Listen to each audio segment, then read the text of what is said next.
my people. If you're watching live, checking us out on YouTube, or listening on your favorite podcast provider, you are most definitely my people. Welcome to another episode of Botched Spots and Chair Shots. I'm your host, a chef by trade and a mark by choice, and I am so hyped about tonight's guest. Ladies and gentlemen, joining me tonight, he is a coach and trainer at the Fallout Shelter. He is based out of the NY. He carries his barbell everywhere he goes. He is the Colossal one, Mike Law. Mike, how are you? Thanks for coming on and chatting about some wrestling. I love the name of the podcast, by the way. So thank you for having me. I appreciate it. Excellent, man. Let's go ahead and start at the top. How are things at the Fallout Shelter going for you guys? Good, good. You know, this is like kind of my favorite time of year to train. I love training every season, but I love the heat. You know what I mean? There's something about training in this type of environment that really separates the those that want to do this and those that, probably, have the desire, but probably the fortitude is not there. So it's going to be a lot of separating in the next few months. But we have a lot of strong people, a lot of characters, a lot of people with high, big personalities. So I'm enjoying this ride. I'm enjoying the journey, and along with the fellow coaches, Masha Slamovich from Impact Wrestling, Steve Pena, Santi, Coach Santi, I think, myself, as well as Joe Kim and Paul. Everyone has, lends a hand in creating what we hope is the next generation of talent in professional wrestling.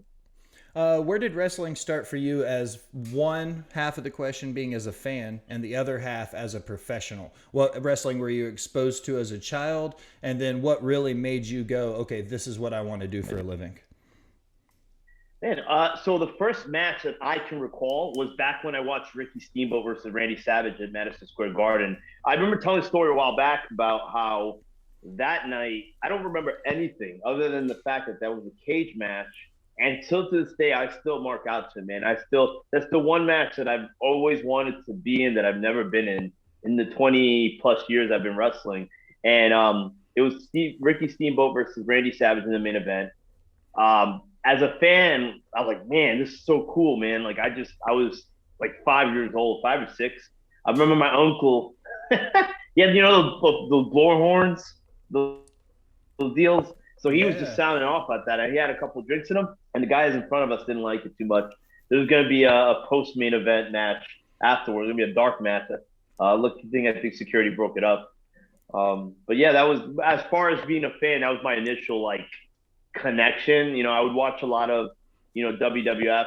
I mean, it's really the only thing because it was a Northeast thing, really, and later on NWA and stuff like that, and ECW as a fan, a lot of AEWA, but that was like later on. I wasn't really exposed to that as much because Titan had the stronghold in the Northeast, especially New York.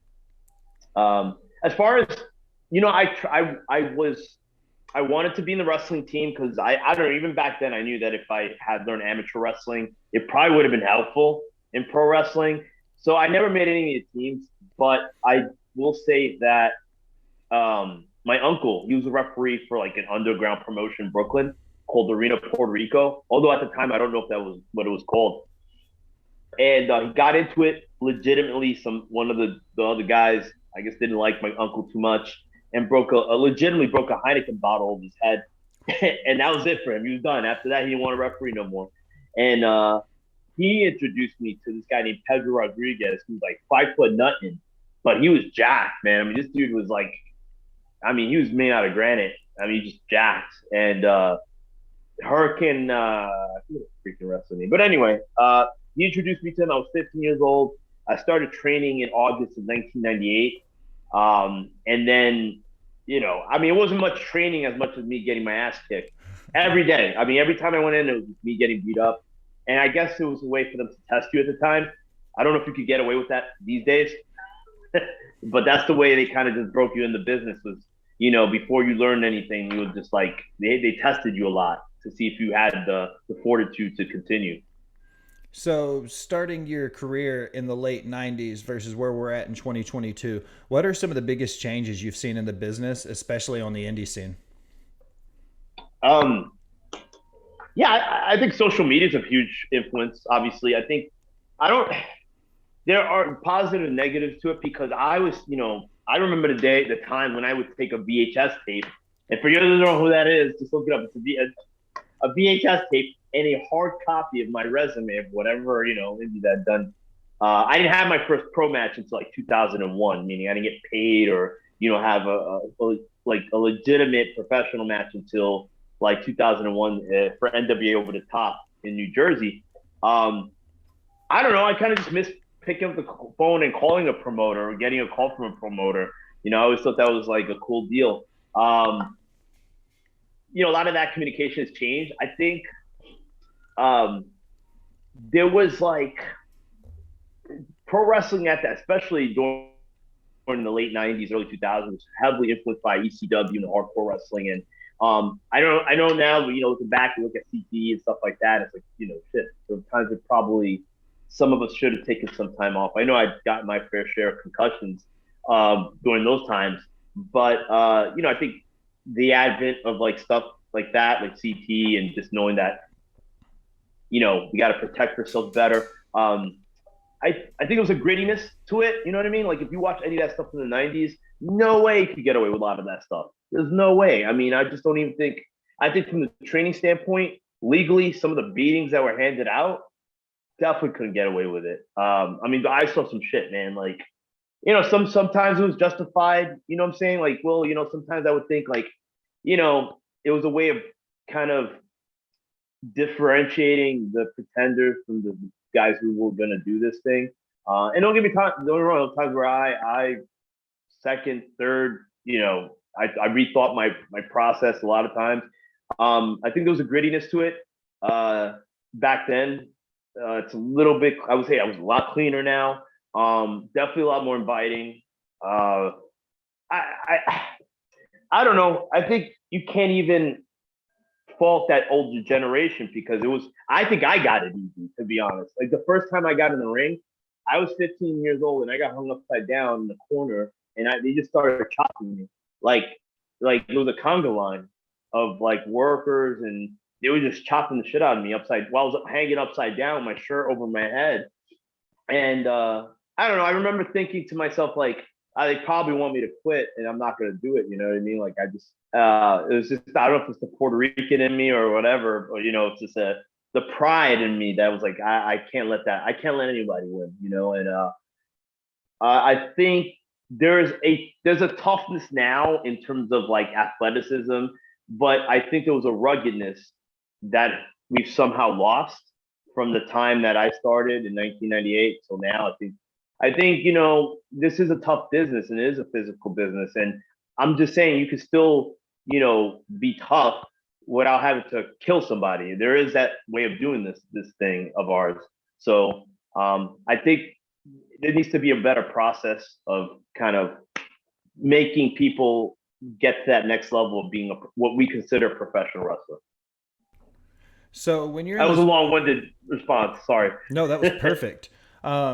I'm really interested in hearing some of those stories going back and forth with some of the guys that were brought up in, when I say the old days or the golden days, back before the Turner buyout, even in the territories when they were traveling and they were on the road. Then you get to guys who are in that, I'll call it the attitude era of wrestling, that mid to late '90s. You know what I mean? And then even the stories that I hear from the guys that have started in the late 2000s. So it's funny to me how similar the stories are from each generation of wrestler that I've had a chance to talk to. So it's fascinating to hear some of the similarities and some of the struggles based on your story and some of the other stories I've had a chance to hear from guys coming up in that same period.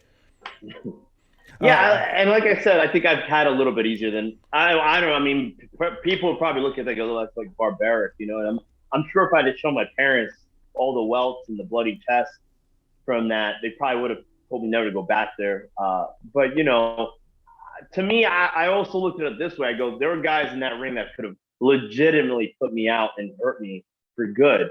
And if they wanted to, they could have. And I would have either known how to defend myself at the time, or I could have, and they would have done it anyway because they were legitimate in some sort of, ability to hurt somebody. But like I said, I feel like, okay, like even after like 6 or 7 months of getting just the crap beat out of me, I earned the respect, but I also at the same time, like, well, I don't think you should beat the hell out of people these days. I don't think, that's not the way I train people. And even Paul Shelton, none of the other coaches go that route.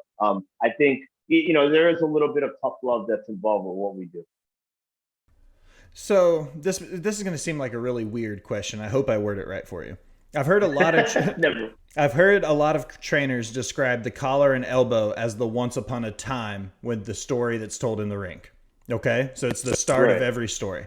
What would be the thing that you would teach somebody when you're working on their finish? What would you say would be that one part that's like really important to you when you're finishing the match, telling the end of the story? If the I collar and always tell elbows, people, if the collar and elbows start it, what's something you look for in your trainees when you want to end it? that's a great question, Will. I always tell a lot of my trainees, always find a counter to your very own finish. Meaning, if your finish is an RKO, always look to have a counter to it. The reason I say that is because you want there to be a build. If this is indeed your finisher and you're protecting it, there should be some sort of build to it where, you try it once, person either counters it, gets out of it somehow, and then ultimately when you finally do hit it, it means something. You know what I mean? Like there's a build to it. So you don't necessarily have to hit it all. You don't have to necessarily do all that teasing at the end of the match. But I figure if you tease it in the beginning and then maybe somewhere in the middle, and then you finally get your shot and you kill, it's a kill shot. Boom, you hit them out of nowhere, whatever. Your big finish. I always say like always try to look for counters towards your own finish that you can pitch to your opponent. Oddly enough, so that way they can kind of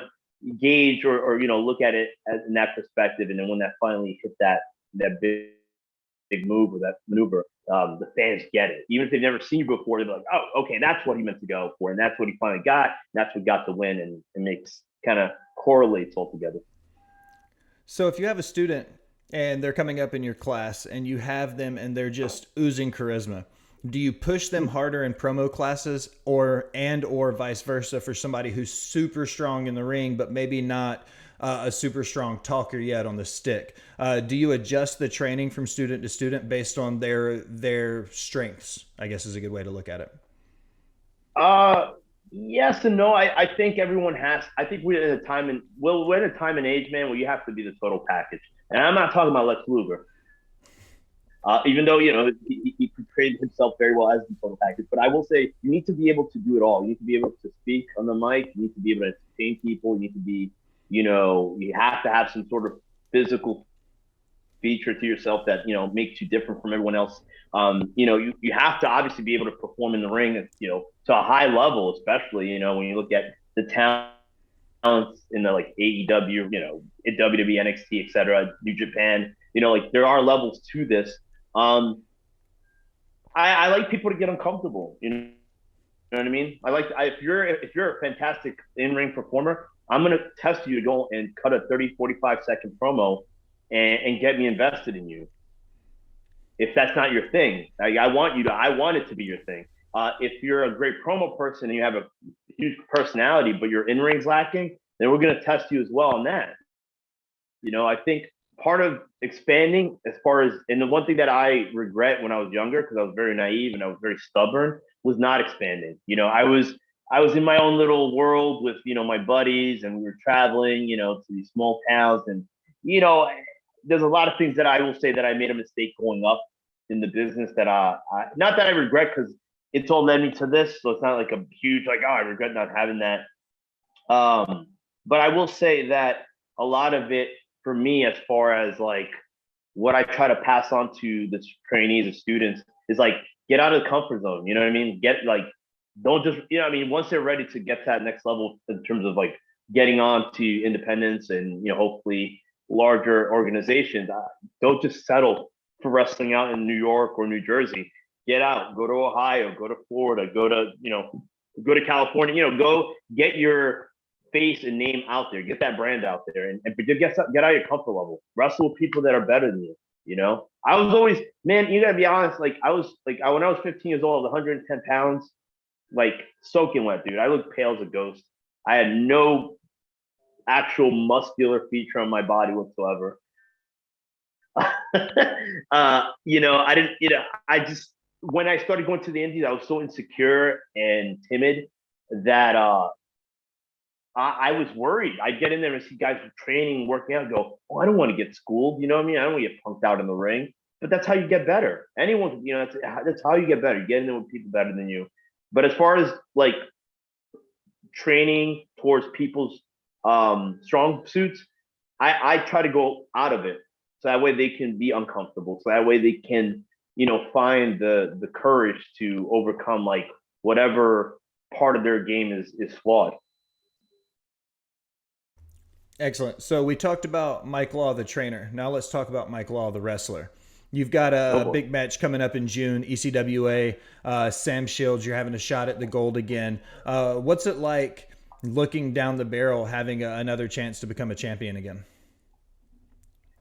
It's funny. I was talking to my friend about this a few days ago. Like I've known Sam Shields for like an eternity. You know what I mean? And in all honesty, in 2001, wow, my very first pro match was against Sam Shields at NWA Over the Top for Fred Rubenstein, Dan O'Connell, and Doc Diamond. I was funny because we were talking about it. I go, I don't know if Doc Diamond's still alive. Doc, if you're still alive, hope all's well with you. But he was the very first professional match I had. And I'll say this, like, I did get better. I was like, my stripes were shitty. There was a lot of things that I didn't pick up. And then I started training and wrestling with guys like Sam Shields and Spyro BKNY, got Wrestle Soul, and a few other guys. And it made me better. So I find it kind of funny because we go back down now to June 25th for the ECW heavyweight title. And I think, in my opinion, like it's the other way around. I think he knows that it's all come full circle, you know what I mean? And I feel like even though he dedicated a small portion of his time in the business, really hard to the wrestling business, and he did the tryouts with Ring of Honor, he did the tryouts with NXT, or I guess NXT, FCW at the time, Impact. He did all those things, but I think overall, I think he has to realize that at this point, I've made a bigger impact in wrestling than he has. You know what I mean? And it's not me just talking. I think anyone could clearly see, like, if you could put our careers on side to side analysis, you would know that I've accomplished more than he has. I was the first ECWA heavyweight champion to defend that title outside of the United States. There were going to be more title defenses. Fortunately, I lost the title, and then I didn't come back to the business. It was a business decision. But as far as that, man, like, I'm ready, man. I'm ready to have that title around my waist. I'm ready to. And it's not a knock on anyone else, man. And I know the close friends of mine will probably hear this and think I'm a dickhead, but I'm saying that me personally, it's time for me to take that title and make people care about it again. I'm sorry, you know what I mean? And if it's anyone who takes offense to it that may have had that title before in terms of the last few months or years, there's no denying it. You know what I mean? When I win a title, when it makes its rounds, you know what I mean? It's a big deal. And it's because I've invested in myself, in my brand. I've worked my ass off. You know what I mean? I train, I work out. It's like, it's not just me saying I'm a wrestler. I am a wrestler. I live this life. And I feel since I started coming back in 2015 that I've been doing that. You know what I mean? That I've led by example. So, for me, the ECWA title, it's the longest running, independent company in the world, rather than, CMLL, as far as independence say the United States, let's say United States. And I feel that, I'm going to represent that company better than anybody else will. And Sam Shields, I think, knows that. I think the promoters know that. I think, I know the fans know that. So, we'll see what happens on June 25th. You also have another big debut coming up in July with Guts and Glory. So when you're going from ECWA to BCW to Guts and Glory and you're bouncing all over, how do you prepare mentally? And going back to your trainer hat, how do you prepare your trainees mentally when it comes to bouncing from story to story and territory to territory and keeping up with not only who they are, but also keeping up their stories and individual feuds from promotion to promotion? That's a great question. Well, I think a lot of times it just showcases again, I'm putting myself over here, my versatility, because I feel that not everyone could just jump, hey, I'm this guy at ECWA, right? And then I'm this guy at Guts and Glory or On Point. Like, if you look at my matches at On Point Wrestling, for example, yeah, yes, I did my first ever death match against Kid Osborne there. But that style of what I incorporate at On Point is more of a hardcore style. I think if you saw my match with Brandon Kirk, you can definitely see that that style is catered more to that audience. For me, it's just the professionalism of knowing, hey, this is what I need to do. This is the audience that I'm wrestling in front of, and this is what the story I have to convey to them. You know what I mean? Like, uh, wrestling's a very, I, it's a very, I'm taking a phrase from Coach Jorge Santi. It's a very abstract industry. You know what I mean? Like, what you're considered to do today may change a week from now, 2 days from now. So I think for me, I want people to know that after it's all said and done, that I was one of the most versatile professional wrestlers. You know, whether you needed me to, I'm not a card filler. I'll be honest. Like, I think I'm beyond that point, and I think a lot of people know that. So I'm not the guy that you're gonna call. Hey, can you fill in this spot for me? What do you need done? What is the purpose of what we need to do to get the audience, to come back? You know what I mean? And I worked very hard at that. I put, a lot of work in my reputation, and I've always tried to do business well. You know what I mean? Like, does it always happen? No, but I've always maintained that I've always tried to do business with everyone the way I would want people to do business with me. And I just tell a lot of the students, hey guys, you have to be adaptable. You have to be able to adapt to any situation you're given. Things will change at the drop of a dime. Cards subject to change. You just never know, and you got to be able to work around that. And that's the way I feel about myself. And so I pass that along to the trainees at the Fallout Shelter. Excellent, Mike. I close all of my interviews with 5 rapid fire questions. I've got yours queued up and ready to go. You ready? Yeah. Oh boy. Okay, give me a two stiff. All right. What's your favorite venue you've ever wrestled in? Wow. There's a lot of them. I will say, Capital Wrestling had a church in New Jersey, in Jersey City, that was, I mean, no pun intended, godly. It was amazing, and I'm bummed out that we never got to go back there. We did 2 shows there, and then I don't know what happened, but that venue, for my money, was one of the coolest looking videos. So badass. What is your favorite move to teach a student? Anything. Like, if there's one technique, one move, one stretch, anything you like, the one thing you're just like, man, this is my favorite thing to teach. Um, Arm drags. I love teaching arm drags. I love giving them. I love taking them. I think they're so cool, man. If you can really time those well and just hook it and get the person and get that flip over, man, it's such a cool, easy move. I would say back body drop is second, because I love taking those things. Again, very simple. No one really does them as much anymore. I go pretty high with those. Okay. What is your favorite finisher that isn't yours to use? Um, that isn't mine to use. I hated taking it because it sucked. It's a toss up between the Burning Hammer or the Cop Killer, the Gringo Killer, or the Toyota Driver. They both, like, they're both painful as hell. They suck to take, but they're very cool visually. All right. And 2 non-wrestling related. Do you have a favorite song? I'm a big Billy Joel fan. Dang. Yeah, I don't want to give any, like, that's like my personal side of I don't know, man. God, this is a good one. Only because there's so many of them. I don't. And then I'm gonna go back on this interview and go, oh, I didn't like that one. Should have done a different song. Oh shoot, I don't know, man. Affirmation by George Benson. It's a smooth jazz song. Keeps me mellow. And favorite fast food?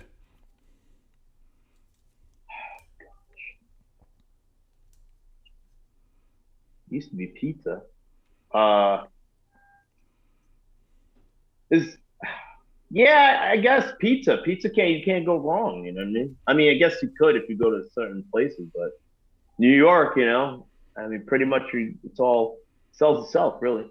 Excellent. Well, Mike, I appreciate you stopping by and chatting about some wrestling, man. This is the part where I give you the mic for a second and I just tell everybody, plug your socials, tell everybody where to find you and stuff like that. All right, Will, thank you very much, man. You can find me on Twitter and Instagram. Very simple, at Colossal Mike Law. You can purchase my shirts on storefrontier.com. Just search Colossal Mike Law, as well as Pro Wrestling Tees. I do have the official. These will not be available online. These will officially be available through me directly. This is the Death Match Mike, garbage pail kid version of myself. And those are available directly through me. You can DM me or email me at thecolossalmikelaw@gmail.com for more information. Check out my upcoming events, my YouTube page. I still need a lot more subscribers.